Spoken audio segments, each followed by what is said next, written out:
এই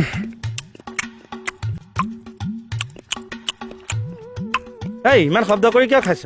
খাদ্য যিমান টেষ্টি হয় মোক সিমান শব্দ ওলাইছা। শুন ইমান টেষ্টিকে বনাইছো নে? সঁচাই টেষ্টি হৈছে ভণ্টি। পইচা মোৰ হাত মণিৰ জিভাখনহে আপোনাৰ আৰু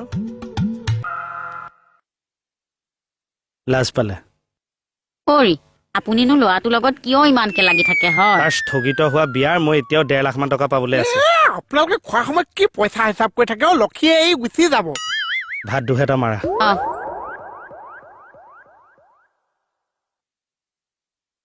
লাগিবনে? দিয়ক। আম কৃষ্ণ পানী তুলিবলে, আম কৃষ্ণ এজনী দুজনী চাৰিজনী ছজনী সাতজনীমান আহিছে, হৈ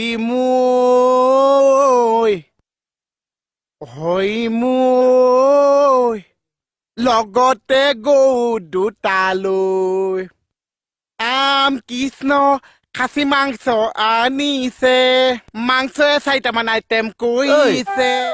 বিয়া নাম গাই গাই মোৰ বিচনাত উঠি দিলি যে। আৰু ক'ত শুম? দোকানত। এই আপোনাৰ জেনেমেন নমেজটো নাই নেকি অ'? ই যেনে নেম নলয় যে। মানে জ্ঞানটো কিয়? 6টা বজাৰ পিছত যে লকডাউন হৈ যে মানুহ ওলাব সোমাব নোৱাৰিছে আপুনি নাজানিছে? যদি 6টা বজাৰ পিছত মানুহ ওলাব সোমাব নোৱাৰে তেনেহ'লে থাকিলি কিয় আমাৰ ঘৰত? তেতিয়াহ'লে 6টা বজালৈকে যোৱাকে মাংস আশা দি বহাই ৰাখিছে কিয়? এতিয়া আকৌ জোৱাইৰ গাতহে ভুল মানে। দে কিন্তু ৰাতি বাহিৰত পেচাব কৰিব যাম বুলি মোক জগাই নাথাকিবি। এই দৰকাৰ পৰিলে বিচনাতে কৰো মোক। এই ভুলতো নকৰিবি সেইবিলাক। মানে এই ভৰিকেইটা অকণ ইফালে দিয়াচোন মানে। ৰামি মানুহটোৰ পৰা মানে শোৱাৰো শান্তি নাই। ক'তনো গৈ আছে ৰাতিখন? এই বাথৰুমৰ পৰা আহিলো। চাওঁ অকণমান ওচৰলৈ নাহা কিয়? মানে কেনেকে চিঞৰি থাকে। শুই থাককচোন সেইফালে। ইমান দিনৰ মূৰত আহিছ।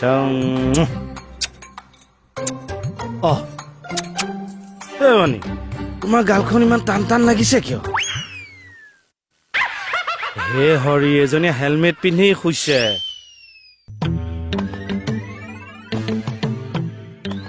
এইবাৰ 200টা উঠাইছে।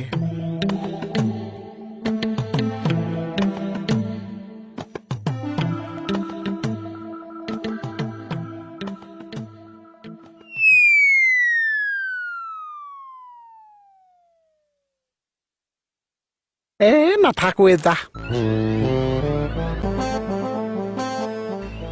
ধুনু মাইনা, আমাৰ মইনা শুব শুব। আহাচোন, আমাৰ মইনা শুব শুব। মইনা টোপনি যাব। না শুব শুব।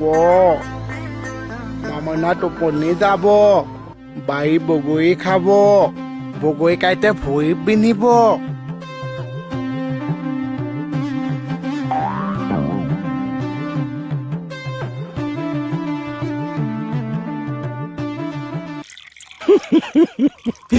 নিশাখন দাঁত চলাই থাকিব নালাগে, শুই থাকক। কিয়নো হেলমেট পিন্ধি শুইছা? ভূমিকম্প আহিলে অন্ততঃ মূৰটোতো বাচিব মোৰ। এৰা, আমাৰ সংসাৰ ধুনীয়া হৈছে আৰু। দিনত মানুহজনীক চুম এটা দিব নোৱাৰো মাস্কখনৰ কাৰণে, ৰাতি হেলমেটৰ কাৰণে। সংসাৰ টচ নচ হৈ গৈছে বাচ্চা কৰোণা আৰু ভূমিকম্পৰ কাৰণে। হে ভগৱান, এই ৰাতিখন কেনেকে কৰোণা ভূমিকম্পক গালি পাৰি আছে চা। লাইটটো বন্ধ কৰি শুই থাকক। দে খুন্দি পানী এগিলাচকে খাই শুই থাক আৰু।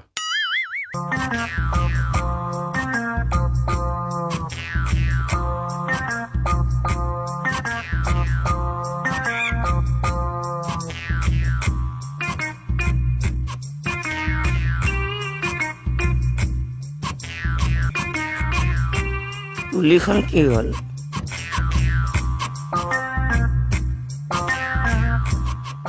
পুকিত শুই আছো যে।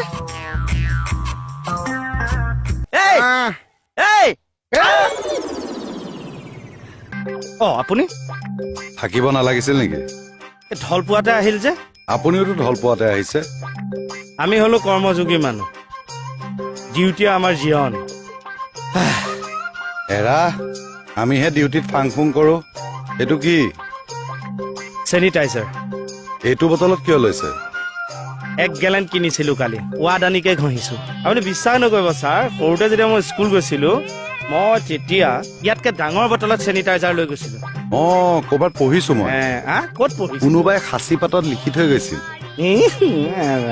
উম, চুচ ঐ তই কোনখন গ্ৰচাৰীৰ পৰা বস্তু কিনি খাইছ কিয় ইমান ধুনীয়া হৈছে দিনে দিনে হাঁচাও নি আজি টিফিনত কি আনিছ বা আপনি বোলে খালি বসুদার টিফিন চুৰ কৰি খাইছে আমি কিন্তু নিদিওঁ দেই মই কি আনিছো শুনিবি কি আনিছে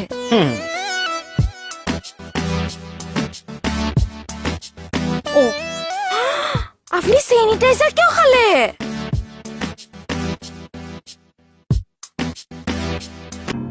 চাল্লা পুলিচ কেছ আদালত জেল ঘণ্টা শ্বুট কৰি দিব লাগে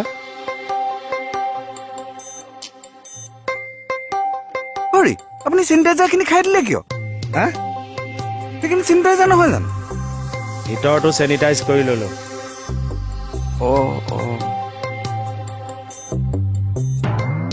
এতিয়া ধেমালি কৰা বয়স নহৈছে তও ডাঙৰ হলি ময়ো ডাঙৰ বুজি পাইছো পিছৰ খিনি কও বিচাৰ এটা কৈ দে কি বিচাৰ তই যেনে পাইছে আতি থকাকে মোক ঘৰলৈ মাতিছ আতি তোৰ ঘৈণীয়ে মই একেলগে বিচনাত শুই আছো কি আতি তোৰ ঘৈণীয়ে মই একেলগে বিচনাত শুই আছো যদি আতি ঘৈণীয়ে ঠেংখন মোৰ গাৰ ওপৰত উঠাই দিয়ে মোক খং উঠিছে নে নুঠিছে কৈছো মোৰ ঘৈণীৰ ঠেং গৈ তোৰ গাৰ ওপৰত উঠি আছে মোক খংটো উঠিছে নে নুঠিছে তোৰ কথা বাদ দি মোৰ কিন্তু মাথা গৰম হৈছে এ মাৰি পেলাম তোক আজি মই উদাহৰণ এটাহে দিছো কি কলি তই মোৰ ঘৈণীক উদাহৰণ দিয়া তোক কি গিলি দিলে চা ক'ত একো নাই কিবা এটা গিলা নিচিনা পাইছো নাই ডিঙি ঘটিকাটো এবাৰ ওপৰলৈ গৈ তললৈ গুচি আহিছে কিবা গিলিলেহে এনেকুৱা হৈছে তই এই মানুহটো বাকী অংগ পতংগ নেদেখিলি তই সেইটোহে দেখিলি